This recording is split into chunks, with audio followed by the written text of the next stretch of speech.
বরবান্তে মরই শিক্ষাগুরু মহাজনতরাবান্তের বন্দনা গ্রহণ করে বান্তের মাধ্যমে এই উপস্থিত প্রধান অতিথি মহাবরাবান্তে বিশেষ অতিথি পরিবেশ ফারাবান্তে দলনীয় বান্তে বারবনীয় বান্তে সহ আমার অত্র বিহারের অধ্যক্ষ বান্তে এবং আমার এই বিহারের চিয়ন বান্তে পূজনীয় সংঘের মাতাশ্রীদের বন্দনা গ্রহণ করে যে পরিবারের মানুষজন এই মুহূর্তে পূর্ণ অর্থনায় বুঝছেন তারা সহ আগত সকল জ্ঞাতিবর্গ যারা আমার খেলায় গেন্দ্রই এবং অনাগত দিনত যারা মাসিতে আবাদ তারা সহ ৩১ লোকের সকল সত্তরের মধ্যে মই আশীর্বাদ জ্ঞাপন গ্রহণ করি মই সময় আনসাইনে দিকা হরা তোমার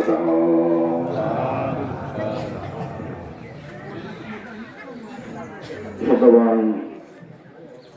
শ্রদ্ধাবতী পুণ্যতিল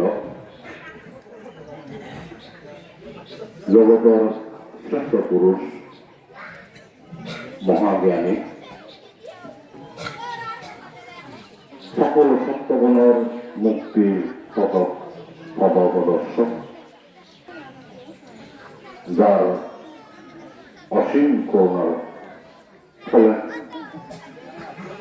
তুমি আমি আচ্ছা যেই বুদ্ধ এবং তার ধর্ম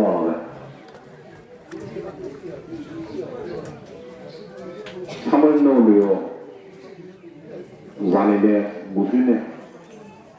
বারণ করিনে কিছু আচরণ করেও চেষ্টা করে সেই মহামতি বুদ্ধ জগৎ সম্পর্কে ব্যাখ্যা উত্তর জানা যায় জগতের ২৫৭ কল্পর কথা বলতে হইয়ে এই ২৫৭ কল্পের মধ্যে ৫০০ কল্প অর্থাৎ ৫ জন বুদ্ধর কল্প পৃথিবীকে ২৫১ বুদ্ধ শূন্য কল্পর কথা বলতে হইয়ে এই যে বিশ্ব ব্রহ্মাণ্ডের মধ্যে জগতের শ্রেষ্ঠ দিক মানব হিসেবে আমরা শুনে জানি জগতের শ্রেষ্ঠ দিক বলতে মানব এবং আমার ধর্মের মতে জগতের সকল প্রকার দুঃখ মুক্তি লাভ করতে গেলে একমাত্র মনুষ্য জন্ম হলেই সম্ভব সর্বকুণ্ডা দেবকুলত আমি যে যেই জন্ম না কেন ক্ষমতা হাতুন এই যে দুঃখরা ক্ষয় করিলে বুদ্ধর প্রকৃত নির্বাণ লাভ করিবার সে সুযোগ নাই তো কাজে এই যে বুদ্ধ ২৫১ কল্প বুদ্ধ শূন্য কল্প কথা কইয়ে ৫০০ কল্প আগে সেই ২৫৬ কল্প মধ্যে আমি ১০০ কল্প লাভ পাই ৫০০ কল্পের মধ্যে ১০০ কল্প লাভ পাই কত বড় ভাগ্যবান এবং সবচেয়ে বড় কথা হলো মানুষ হিসেবে জন্ম লাভ করছি কত বড় পুণ্যবান উত্তমান ভাগ্যবান হলে এই মনুষ্য জন্ম আমি লাভ করি পারি উত্তমান পুণ্যবান হলে এই মনুষ্য জন্ম লাভ করা যায় যারা একখানা ধর্ম গভীর জেনে চিন্তা করেন অনাগুলো জ্ঞান ওই সাগর কিনারা নাই বুঝে তো চিন্তা করলে একখানা যদি চিন্তা করলে বুঝি পারে সেখানে মানুষের মধ্যে কর্ম কি জিনিস কর্মফল কি জিনিস এই জিনিসটা একখানা হলেও মাথা আছে তো সে কর্মফল করে বুদ্ধ ধর্মবান এই কর্মফল বিচ্ছেদ গ্রহণ করে আচ্ছা শ্রদ্ধাবান উপাসক এর নতুন সুন্দর সংসংজ্ঞা কাজ পরিবার মানুষের মিলে যে এই মহতি পূর্ণ অবস্থা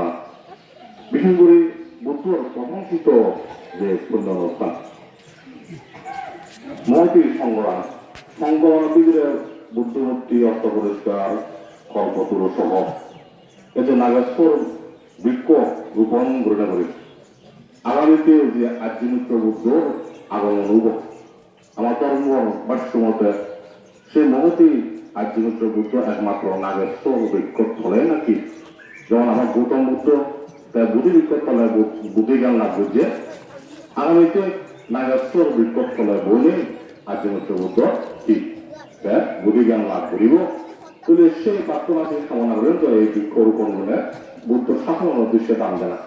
তাহলে সত্যবান সত্যবতী দানের ফল নানা অবস্থা দানের ফল হইলে দশান জানা যায় তারপরেও ইয়ার ক্ষেত্রে বুদ্ধ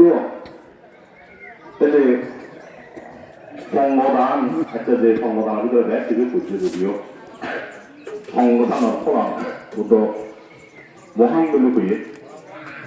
সংগদানের ফল কোন মহান একখানা করে যদি আমি চিন্তা করেছি আমি উপলব্ধি করে পারিব এই যে বুদ্ধ তাকে তার জন্ম হইয়ে তার গর্ভধারণের মাতা তা পরলোক ভ্রমণ করছে সেই ভরতন্দরী তার বিবাহতা অর্থাৎ খাওয়া বলার সম্মুখ তার খবর বুঝে না তার মাসি গৌতমী বুদ্ধরা এসে সুন্দরী লালন পালন করে দাঁড় করছে তো এই বুদ্ধ গৃহ ত্যাগ করে সংসার ত্যাগ করে যাকে